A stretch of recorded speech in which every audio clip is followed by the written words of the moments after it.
नमस्कार दोस्तों, मैं डॉक्टर स्वप्निल सागर जैन निरामय होम्योपैथी के अपने इस YouTube चैनल पर आप सभी का बहुत बहुत स्वागत करता हूं। दोस्तों, आजकल के ज़माने में देखा जा रहा है कि 14-15 वर्ष की उम्र से बच्चों को मैस्टरबेशन की हैबिट हो जाती है, सेक्सुअल अब्यूज़ करने लगते हैं, बहुत ज़्यादा अश्लील हरकतें, अश्लील चीज़ों में फंस जाते हैं वो लोग और हस्तमैथुन करने लगते हैं और धीरे धीरे उनका जो शरीर है वो शारीरिक रूप से अक्षम होता चला जाता है किसी भी स्त्री के संपर्क में आने के लिए। संसर्ग करने में ये जो लोग होते हैं ये बिल्कुल नाकाबिल हो जाते हैं। एक 20-25 साल का नौजवान भी अपने साथी को संतुष्ट नहीं कर पाता है। तो इसके पीछे जो मुख्य कारण देखा जाता है वो होता है बचपन में की हुई गलतियां, यानी कि बहुत ज़्यादा हस्तमैथुन वगैरह और सेक्सुअल अब्यूज़ करने से जो शरीर में कमजोरी आ जाती है, लिंग में ढीलापन हो जाता है और स्पर्मेटोरिया की शिकायत होने लगती है, यानी कि शीघ्र पतन की, नाइट फॉल की, इस तरह की समस्याएं होने लगती हैं। स्वप्न दोष की समस्या होने लगती है, नाइट फॉल जिसे कहा जाता है। तो इस तरह की समस्याओं से निपटने के लिए होम्योपैथी में बहुत सारी दवाएं जो हैं वो उपलब्ध हैं। मैंने इस पे अलग अलग दवाओं के बारे में अलग अलग वीडियोस भी बनाए हैं जो कि पेशेंट्स को पूरी तरह ठीक करती हैं, जैसे एसिड फॉस है, स्टेफाइस एग्रिया है, इसके साथ में साइडोनिया वल्गैरिस है, बहुत सारी दवाएं हैं, सेलेनियम जैसी, जो कि पेशेंट के लक्षणों के आधार पर दी जाती हैं और उन पेशेंट्स को पूरी तरह से ठीक कर देती हैं। उन्हीं दवाओं में से एक दवा के बारे में मैं आज इस वीडियो में बताऊंगा। ये जो दवा है यदि किसी पेशेंट के यानी कि किसी मरीज के लक्षणों के आधार पे उसे दी जाती है तो उसके पूरे लक्षणों को पूरी तरह से ये ठीक कर सकती है। इस दवा का नाम है दोस्तों न्यूफरल्यूटियम।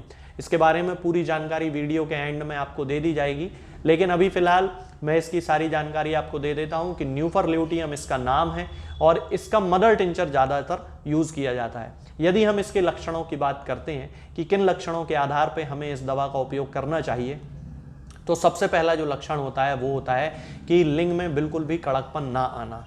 जिन लोगों को इस तरह की समस्या होती है, चाहे उन्होंने बहुत ज़्यादा हस्तमैथुन किया हो या बहुत लंबे समय तक वो बीमार रहे हो या उनको डायबिटीज़ की कोई शिकायत रही हो और उनके लिंग में कड़कपन आना बिल्कुल बंद हो गया है, तब उस कंडीशन में न्यूफरल्यूटियम उनकी बहुत ज़्यादा हेल्प करती है और इसका मदर टिंचर हम उन लोगों को दे सकते हैं।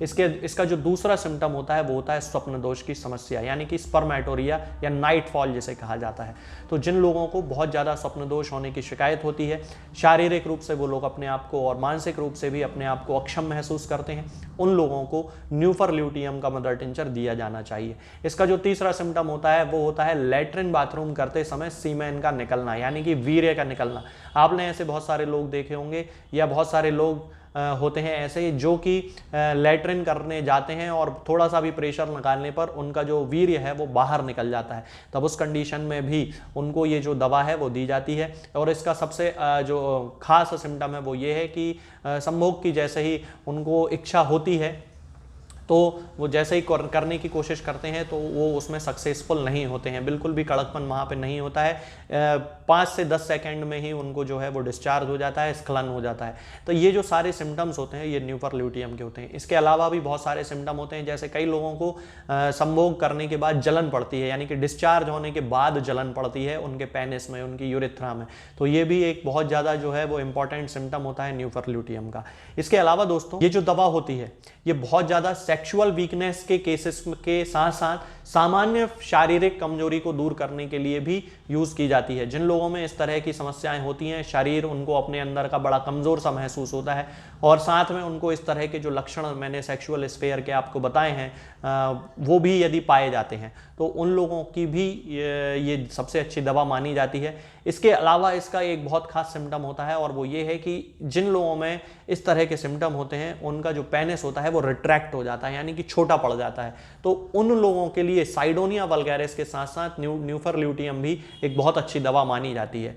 तो यदि हम न्यूफरल्यूटियम की बात करें तो हम इस तरह के जितने भी लक्षण हैं, चाहे वो किसी भी तरह की सेक्सुअल वीकनेस हो या चाहे वो किसी भी तरह की शारीरिक वीकनेस हो, यानी कि फिजिकल वीकनेस हो, अक्षमता हो, इस तरह के सभी सिम्टम्स में हम न्यूफरल्यूटियम के मदर टिंचर का यूज बड़ी आसानी से कर सकते हैं। यदि हम इसके डोज की बात करते हैं तो इसके मदर टिंचर की 10-10 बूंद दिन में 3 बार आधे कप या 1 कप पानी में मिला के पेशेंट को देना चाहिए। कम से कम 3 से 4 महीने इसका उपयोग जरूर करना चाहिए। एक बार में इससे रिजल्ट नहीं मिलते हैं, धीरे धीरे ही इंप्रूवमेंट होना शुरू होता है।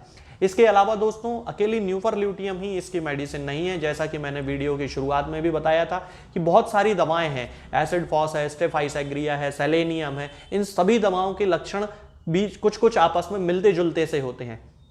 तो अब किस व्यक्ति को कौन सी मेडिसिन देना है ये डिपेंड करता है उसके बाकी के लक्षण किस तरह के हैं।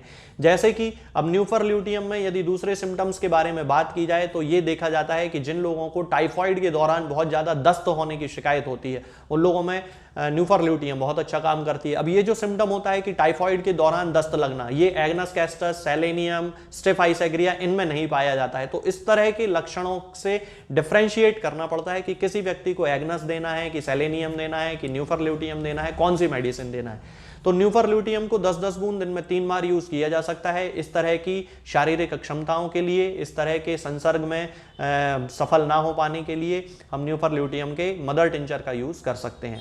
आज के इस वीडियो में दोस्तों फिलहाल इतना ही। आगे के वीडियोस में मैं बात करूंगा कुछ नई बीमारियों के बारे में और उनकी होम्योपैथिक दवाओं के बारे में। तब तक के लिए जय हिंद। दोस्तों, होम्योपैथिक दवाओं को खाने का सबसे अच्छा तरीका होता है कि हम हमेशा खाली पेट इन दवाओं को खाएं। जिन दवाओं को दिन में केवल एक बार खाना है उन्हें सुबह खाली पेट खा लेना चाहिए, मुंह में अच्छे से कुल्ला करके, गार्गल्स करके मुंह को साफ कर लेना चाहिए और उसके बाद हमें होम्योपैथिक दवाई खा लेना चाहिए।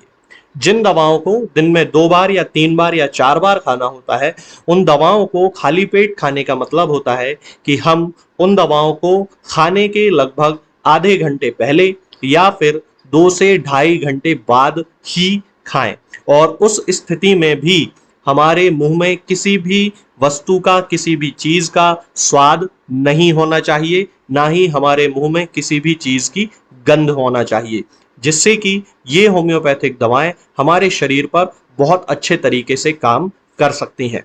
तो हमें हमेशा ये ध्यान रखना है कि जब भी हम होम्योपैथिक दवा खाएं हमेशा खाली पेट खाएं और हमारे मुंह में किसी भी चीज का स्वाद या किसी भी चीज की स्मेल ना हो। अब बहुत सारे लोग ये सोचते हैं कि हम कच्चा प्याज खा सकते हैं या अदरक खा सकते हैं या हींग खा सकते हैं या इलायची खा सकते हैं या नहीं। बिल्कुल, आप इन चीज़ों का इस्तेमाल कर सकते हैं। होम्योपैथिक दवाओं को खाते समय आप इन सभी चीज़ों को बड़ी आसानी से खा सकते हैं।